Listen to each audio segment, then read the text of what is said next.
टीना Morris की मैंने आपको एक पोएम समझाई थी ट्री। अगर नहीं समझी है तो ये जो वीडियो चल रहा है इसके डिस्क्रिप्शन में लिंक है उस वीडियो की, आप देख लीजिएगा। आज इसकी समरी बताने जा रहा हूँ। द पोएट इन जनरल, जो सामान्य जन है, डो नॉट नो, उन्हें नहीं पता है। क्या नहीं पता है? What would be the world without trees. पेड़ों के बिना दुनिया कैसी रहेगी, ये सामान्य जनों को पता ही नहीं है। If there are no trees, nobody will hear the sound made by leaves when the wind blows. अगर कोई पेड़ नहीं रहेंगे, nobody will hear, कोई सुन ही नहीं पाएगा, the sound made by the leaves, वो पत्तियों के द्वारा जो आवाज़ आती है वो कोई सुन ही नहीं पाएगा। कब आती है आवाज़? when the wind blows, जब हवा चलती है। There will be no greenery in the world, इस दुनिया में हरियाली नहीं होगी। पेड़ नहीं होंगे तो हरियाली नहीं होगी। पीपल कलेक्ट रबिश, अब जब सारे पेड़ खत्म हो जाएंगे, जो प्राकृतिक पेड़ है वो सारे खत्म हो जाएंगे, पूरी तरह नष्ट हो जाएंगे, इस दुनिया में एक भी पेड़ नहीं रहेगा, तब लोग कलेक्ट रबिश लाइक पेंट और plastic material to make the trees. अब लोग पेड़ बनाने के लिए क्या इकट्ठा करेंगे? प्लास्टिक और पेंट, उसको ऐसा मटेरियल इकट्ठा करेंगे कि प्लास्टिक बहुत सारे इकट्ठा कर लें, उससे पेड़ बनाएंगे। एक तरह से ताना दिया गया है। ये जो ट्री लिखा है ना, कविता जिसने लिखी टीना मॉरिस, वो एक ताना बना रहे कि तुम्हारा जो प्लास्टिक है वो इकट्ठा कर लेना और उससे क्या करना? मेक ट्रीज, उससे पेड़ बनाना। तो लोग क्या करेंगे? इकट्ठा करेंगे कचरा, रबिश, कचरा इकट्ठा करेंगे। और वो कचरा क्या है? Plastic and paint. प्लास्टिक इकट्ठा करेंगे और हरे कलर का पेंट ले आएंगे, उससे पोत देंगे पूरा प्लास्टिक पे। उस हरे कलर के पेंट से बिल्कुल रंग देंगे, उसको हरा बना देंगे, उस प्लास्टिक को ही हरा बना देंगे। क्यों बना रहे? मेक ट्रीज, क्योंकि वो पेड़ बना रहे उस प्लास्टिक का। तो एक ताना मारा गया यहाँ पे कि बहुत ज़्यादा प्लास्टिक इकट्ठा कर रहे हैं, और ये प्लास्टिक इकट्ठा हो ही रहा, नेचर जो है उसमें प्लास्टिक बहुत ज़्यादा इकट्ठा हो रहा है। तो ये क्या कर रहे हैं? कलेक्ट रबिश, ये बिल्कुल कूड़ा करकट एक इकट्ठा कर रहे हैं प्लास्टिक मटेरियल को, और कलर लगाएंगे उसमें हरे कलर का, ताकि क्या हो सके? मेक ट्रीज, ताकि पेड़ बनाए जा सके। ठीक, बट लेकिन they can not create a true tree, लेकिन एक असली पेड़ जो प्रकृति से मिला है, उनको मिले थे, अब तो है ही नहीं, मिले थे। एक तरह से सिचुएशन इमेजिन की गई, अब तो पेड़ है ही नहीं। तो ट्रू ट्री, जो सच्चा पेड़ है, एक तरह से असली जो पेड़ है, वो बिल्कुल भी वो क्रिएट नहीं कर पाएंगे। दो द शेप, वैसे तो, दो मतलब वैसे तो, दो the shape and the form, वैसे तो उसका जो आकार और उसका फॉर्म, उसका जो रूप है, उसका जो आकार है, ऑफ द आर्टिफिशियल ट्री, कौन से पेड़ का? वो जो आर्टिफिशियल है, मानव निर्मित कृत्रिम जो पेड़ है, उसका शेप जो है मे लुक अलाइक, वो वैसा दिख सकता है। किसके जैसा? एक असली पेड़ के जैसा दिख सकता है। बट लेकिन there will be neither fluttering, ना तो उसमें फड़फड़ाहट रहेगी। किसकी फ्लटरिंग? ऑफ लीव्स, जो नेचुरल प्लांट रहते हैं, नेचुरल पेड़ जो रहते हैं, उसमें जो पत्तियों की फड़फड़ाहट रहती है, ऐसी there will be neither fluttering of the leaves, ना तो उसमें ऐसी पत्तियों की फड़फड़ाहट रहेगी, nor there will be sweet sound, ना ही उस पेड़ में से एक मधुर सी ध्वनि निकलेगी। कब? विच इज़ प्रोड्यूस, जो कि निकलती है बाय द नेचुरल ट्री। अब जैसे हवा चलती है तो पत्तियों की फड़फड़ाहट भी होती, और आपने देखा होगा कि बहुत ज़्यादा पत्तों वाला पेड़, उसके नीचे आप खड़े हो, तेज़ी से हवा चले तो कितनी अच्छी मधुर ध्वनि निकलती, सरसराहट जो होती पेड़ों की, वो स्वीट साउंड नहीं निकलेगा। विच इज़ प्रोड्यूस, जो कि निकाला जाता है, जो कि आता है, प्रोड्यूस्ड बाय नेचुरल ट्री, जो कि एक प्राकृतिक पेड़ के द्वारा जो आवाज़ आती है वो उस आर्टिफिशियल ट्री में नहीं होगी। मतलब इन सारी चीज़ों को देखते हुए हियर इन द पोएम, इस पोएम में the poet has described the importance of trees. इस पूरी पोएम में, जो कविता में, इस पूरी कविता में जो कवि है उसने इम्पोर्टेंस ऑफ ट्रीज, पेड़ों के महत्व को डिस्क्राइब किया है, बताया है। ठीक है। शी मैक्स, शी मतलब कि जो पोएट है वो क्या है? महिला, एक तरह से टीना मॉरिस। मैंने आपको समझाई थी पोएम, जो बताया था कि टीना मॉरिस ने ये पोएम लिखी है। तो she makes the people realise, जो टीना मॉरिस है वो लोगों को एहसास दिलाना चाहती है, what would happen if there are no trees, कि क्या होगा जब कोई पेड़ ही नहीं बचेंगे तो क्या होगा। तो she makes the people realise, वो लोगों को ये याद दिलाना चाहती या ऐसा एहसास दिलाना चाहती। We can not imagine life without trees, हम पेड़ों के बिना लाइफ को इमेजिन ही नहीं कर सकते। एंड दस, और इस तरह से, वी ओव अ ग्रेट डील, ओव का अर्थ होता है एहसानमंद होना, वी ओव अ ग्रेट डील, हम बहुत ज़्यादा एहसानमंद हैं, हम बहुत ज़्यादा ऋणी हैं। एहसानमंद होना या ऋणी होना, दो अर्थ निकलते ओव के, एहसानमंद होना या ऋणी होना।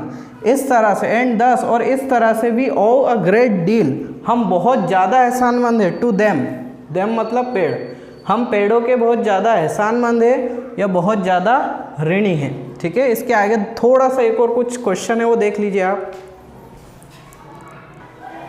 तो ये था आपका पहला क्वेश्चन, समरी वाला जो था लॉन्ग आंसर टाइप का पहला क्वेश्चन था। अब दूसरा क्वेश्चन मैं बताने जा रहा हूँ, ये लॉन्ग आंसर टाइप का सेकंड क्वेश्चन है। इससे पहले जो मैंने समरी बताई थी वो पहला क्वेश्चन था लॉन्ग आंसर टाइप का। दूसरा क्वेश्चन लॉन्ग आंसर टाइप में ये बोल रहा है कि how do you compare the tree in poets imagination with the natural tree.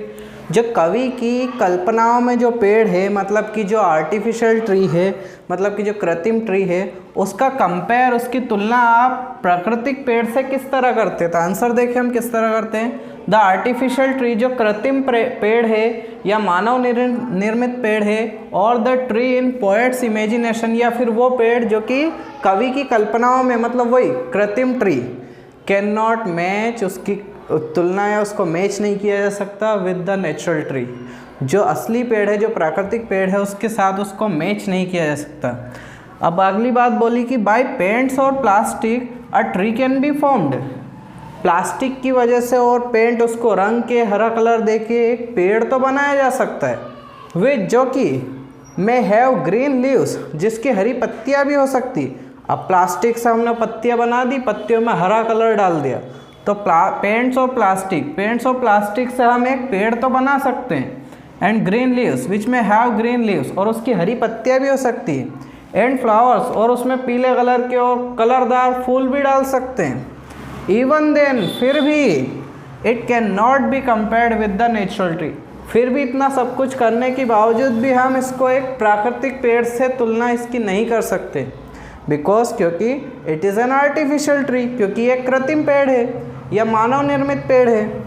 And there will B, और ये जो मानव निर्मित, ये जो नकली पेड़ है या कृत्रिम जिसको बोलते हैं, इस पेड़ में there will be neither blossoming of birds, ना तो इसमें कलियों का खिलना होगा, nor there will be sweet sound created, ना ही इसमें से मधुर ध्वनि क्रिएट होगी, मधुर ध्वनि उत्पन्न होगी बाय अ ट्रू ट्री, जो कि एक सच्चे या असली पेड़ से जो होती वो वाली। और द फ्लटरिंग, या फिर हम उसको क्या बोलते हैं, फ्लटरिंग बोलते हैं। मधुर ध्वनि कब आती है, जब फ्लटरिंग ऑफ द लीव्स, जब पत्तियों की जो फड़फड़ाहट रहती है उससे जो स्वीट साउंड निकलता है उसी की वजह से होता है, फड़फड़ाहट की वजह से। वैन द वाइंड ब्लोस, और फड़फड़ाहट कब होती, कब पत्तियाँ फड़कती उसकी, वैन द वाइंड ब्लोस, जब हवा चलती है। तो हम वो आर्टिफिशियल ट्री तो बना लेंगे, लेकिन उसमें ना तो कलियों का खिलना होगा, ना ही उसमें वो मधुर ध्वनि निकलेगी जब पत्तियाँ फड़फड़ाती है, वैन द लीव्स, ठीक है, जब फ्लटरिंग होती लीव की, पत्तियाँ फड़फड़ाती, जब हवा चलती तब वैसा स्वीट साउंड, वैसा मधुर ध्वनि उसमें से नहीं निकलेगी। अगला क्वेश्चन है इसका कि what is the message of the poem respect to nature. प्रकृति के संदर्भ में, प्रकृति के रिस्पेक्ट में या प्रकृति की बात की जाए तो प्रकृति या प्रकृति का संरक्षण, नेचर या नेचर कंजर्वेशन, प्रकृति का संरक्षण के संदर्भ में इस पोयम का क्या संदेश है। ये जो पूरी पोयम है इसका प्रकृति के प्रति या प्रकृति के संरक्षण के प्रति क्या संदेश है, क्या मैसेज है। तो आंसर देखें, ट्रीज प्ले, एक मैसेज है इसका, एक संदेश है इस पूरी पोयम का कि trees play a significant role. जो पेड़ है वो एक सिग्निफिकेंट का मतलब होता है महत्वपूर्ण या अत्यावश्यक या बहुत ही ज़्यादा आवश्यक, एक सिग्निफिकेंट रोल, एक महत्वपूर्ण भूमिका, प्ले मतलब अदा करना। जो पेड़ है वो एक महत्वपूर्ण भूमिका अदा करते इन ह्यूमन लाइफ, मानव जीवन में पेड़ बहुत महत्वपूर्ण भूमिका अदा करते हैं। आगे लिखा है एज क्यों करते हैं, as the world would look lifeless without trees. क्यों, क्योंकि जो दुनिया रहेगी वो एक तरह से लाइफलेस, बेजान सी दिखेगी, लाइफलेस दिखेगी, बेजान सी दिखेगी, किसके बिना, विदाउट ट्रीज, पेड़ों के बिना, ठीक है। इसलिए जो ह्यूमन लाइफ है उसमें बहुत ही महत्वपूर्ण रोल अदा करते हैं पेड़, ठीक है, trees. Hence more trees should be planted, इसलिए हमें ज़्यादा से ज़्यादा पेड़ लगाने चाहिए। एंड कंजर्व्ड, और उनका संरक्षण किया जाना चाहिए, उनको बचाया जाना चाहिए, उनको कंजर्व किया जाना चाहिए। सो दैट, ताकि balance is maintained in the ecosystem, ताकि ये जो पारिस्थितिक तंत्र है, ये जो पर्यावरण है, उसमें एक तरह से हमारा जो बैलेंस है, जो संतुलन है, वो स्थापित हो सके। इसलिए हमें प्लांट करने चाहिए मोर ट्रीज शुड बी प्लांटेड, ज़्यादा से ज़्यादा पेड़ लगाने चाहिए एंड कंजर्व, और उनको सुरक्षित करना चाहिए so that balance is maintain in the ecosystem, ताकि इस पारिस्थितिक तंत्र में पूरा जो बैलेंस है, जो संतुलन है, वो स्थापित किया जा सके या मेंटेन किया जा सके। इंडीड, वास्तव में वी ओव अ ग्रेट डील, वास्तव में हम बहुत ज़्यादा ऋणी हैं, किसके? टू द ट्रीज, पेड़ों के हम बहुत ज़्यादा ऋणी हैं, बहुत ज़्यादा एहसानमंद है। हैंस, इसलिए इस तरह they should be protected as well, इस तरह जितने भी अभी पेड़ बच चुके हैं या बचे हुए हैं उनको बहुत ही अच्छे से प्रोटेक्ट करना चाहिए। ये कुछ इंपॉर्टेंट क्वेश्चन भी मैंने आपको 2 लॉन्ग आंसर टाइप वाले क्वेश्चन बता दिए। अगर पोएम नहीं पढ़ी, डिस्क्रिप्शन में उसकी लिंक है। अगला मैं वीडियो लाऊंगा इसके कुछ ऑब्जेक्टिव्स और छोटे क्वेश्चंस को लेके, ठीक है। ये लगभग पूरा चैप्टर हो चुका, क्योंकि 3 बड़े क्वेश्चन, एक तो समरी इससे पहले वाली और 2 ये क्वेश्चन मैंने आपको बता दिए, तो लगभग ये चैप्टर खत्म हो चुका है क्वेश्चन आंसर के मामले में। अब छोटे क्वेश्चन बचे और कुछ ऑब्जेक्टिव बचे हैं, मैं अगले वीडियो में लाऊंगा। अगर पोएम की समरी नहीं देखी, पोएम आपने नहीं देखी, समरी तो इस वीडियो में देख लिया आपने, पोएम अगर नहीं देखी तो डिस्क्रिप्शन में लिंक है, देख लीजिएगा, बहुत अच्छी पोएम है। Thank you.